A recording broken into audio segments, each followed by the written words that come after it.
اعوذ باللہ من الشیطان الرجیم بسم اللہ الرحمن الرحیم۔ دوستو کیسے ہیں؟ آج کا جو ہمارا ٹاپک ہے عقل، شعور، دولت، مقدر، تقدیر، یہ کیا ہے؟ ٹھیک ہے، دوسری بہت سی چیزوں کی طرح دولت بھی ہمارے مقدر میں لکھی ہوتی ہے، جتنی ملنی ہوتی ہے وہ ہر صورت ملتے رہتے ہیں۔ انسان اسے کس ذرائع سے حاصل کرتا ہے وہ اس پر منحصر ہے۔ یہ انسان کا اختیار ہے کہ وہ اسے ناجائز ذرائع سے حاصل کرے یا جائز ذرائع سے حاصل کرے۔ دولت اگر آپ کے مقدر میں نہیں تو آپ سر پٹک کر بھی بیٹھ جائیں، آپ کو دولت نہیں ملے گی، اور اس کے لیے آپ ناجائز ذرائع بھی حاصل کر لیں، آپ پکڑے جائیں گے۔ شاید اللہ کے ہاں بھی انسان اسی لیے پکڑا جاتا ہے جب اللہ پاک نے ہمیں دو راستے دکھا دیے، جائز اور ناجائز، عقل اور شعور کے ساتھ اس کے انتخاب کا حق بھی آپ کو دے دیا، تو پھر آپ نے ناجائز طریقے کا استعمال کیوں کیا؟ پکڑ اللہ کی ہوگی۔ دیکھیں، تخلیق کائنات میں جو تقسیم ہے، دولت کی ہو، اولاد کی ہو، عقل کی ہو، وہ اللہ کے ہاتھ میں ہے۔ ہم لاکھ کوشش کر لیں کہ ہمارے ہاتھ میں دولت آ جائے، اولاد مل جائے، عقل آ جائے، لیکن انسان کچھ بھی نہیں کر سکتا، کیونکہ یہ سب کچھ اللہ کے ہاتھ میں ہے۔ اللہ جسے چاہے نوازے، جسے چاہے نہ نوازے۔ آپ نے اکثر دیکھا ہوگا ایک انسان کے پاس عقل بھی نہیں لیکن پھر بھی دولت کی ریل پیڑ ہے۔ ایک بھائی کے پاس اولاد نہیں، دوسرے بھائی کے پاس بچے ہی رہتے ہیں۔ ایک بھائی کے پاس اتنی دولت ہے جس کا وہ شمار نہیں کر سکتا، اور دوسرا بھائی ایک ٹائم کی روٹی کے لیے تڑپ رہا ہے۔ تقدیر، تدبیر کیا ہے؟ دونوں ہی مختلف ہیں۔ تقدیر کیا ہے؟ جو اللہ تعالیٰ نے آپ کے مقدر میں لکھ دیا۔ تقدیر کیا ہے؟ جو اللہ پاک نے آپ کے مقدر میں لکھ دیا۔ تدبیر کیا ہے؟ آپ کی سوچ۔ اچھی سوچ سوچے یا بری سوچے، یہ آپ کے اختیار ہے۔ تقدیر اللہ کے سوا کوئی نہیں بدل سکتا۔ تدبیر انسان کے اختیار میں ہے، سوچ وہ بدل سکتا ہے اپنی سوچ، لیکن مایوسی کفر ہے۔ آپ کے ذمہ جو کام ہے وہ آپ کام کریں، محنت دل لگا کر کام کریں، رزق دینا نہ دینا اس ذات پاک کے ہاتھ میں۔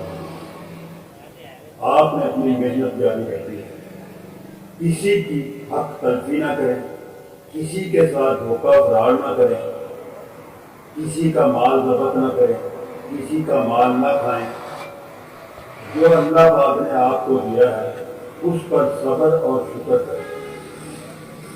دھوکہ دہی، فراڈ، کسی کا مال کھانا، اس سے آپ کو تو کچھ حاصل نہیں ہوگا، کیونکہ وہ آپ کے مقدر میں نہیں، لیکن آپ کے گناہ اس میں اضافہ ہو جائے گا، کیونکہ آپ کو ملنا وہی ہے جو آپ کے مقدر میں ہے، آپ کی تقدیر میں لکھا جا چکا ہے۔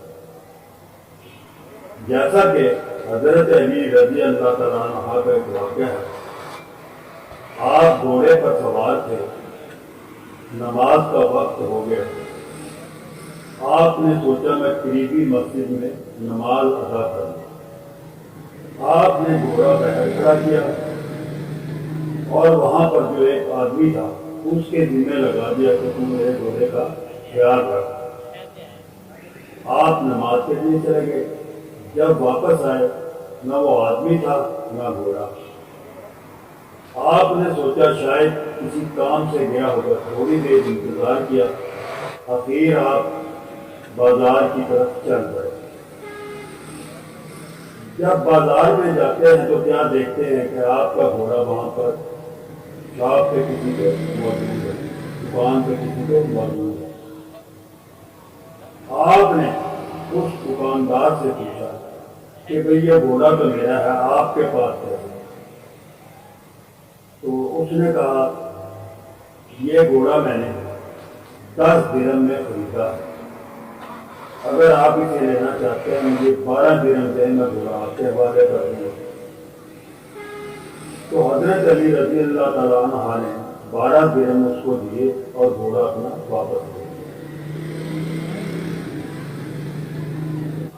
اب جب حضرت علی رضی اللہ تعالیٰ عنہ سے پوچھا گیا تو آپ نے فرمایا میں نے جس آدمی کی ڈیوٹی لگائی تھی دیکھ بھال کے لیے گھوڑے کی، میرا یہ ارادہ تھا کہ میں اس کو کچھ نہ کچھ رقم ادا کروں گا، لیکن اس نے ناجائز ذرائع سے پیسے لیے، میں اس کو جائز ذرائع سے پیسے دینا چاہتا ہوں، میں اس کو حلال طریقے سے پیسے دینا چاہتا تھا، لیکن اس نے حرام طریقہ کیا۔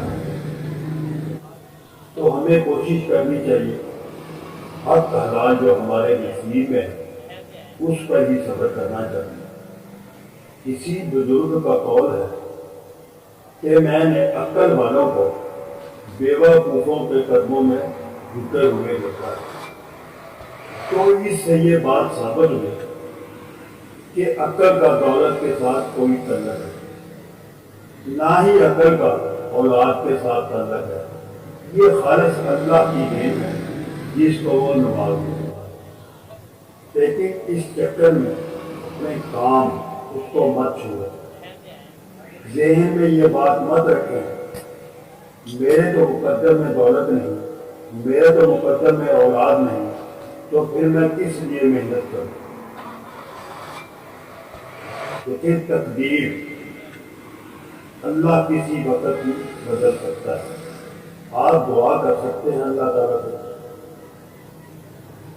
وہ کب مہربانی کرتا ہے اس کو بھی معلوم ہے۔ آپ اپنی کوشش جاری رکھیں، دعائیں کثرت سے مانگیں، اللہ پاک قبول کرنے والا ہے، کیونکہ وہی بہترین رزق دینے والا ہے۔ ان اللہ یرزق من یشاء بغیر حساب، اور اللہ تعالیٰ جسے چاہتا ہے بے حساب رزق دیتا ہے، یہ اس کی تقسیم ہے۔ آپ کو کیا معلوم ہے کب وہ آپ کی تقدیر بدل دے، وہ تو کائنات کا مالک ہے۔ بس مایوسی کفر ہے، کفر سے بچے ہیں۔ دعاؤں میں یاد رکھنا۔ السلام علیکم۔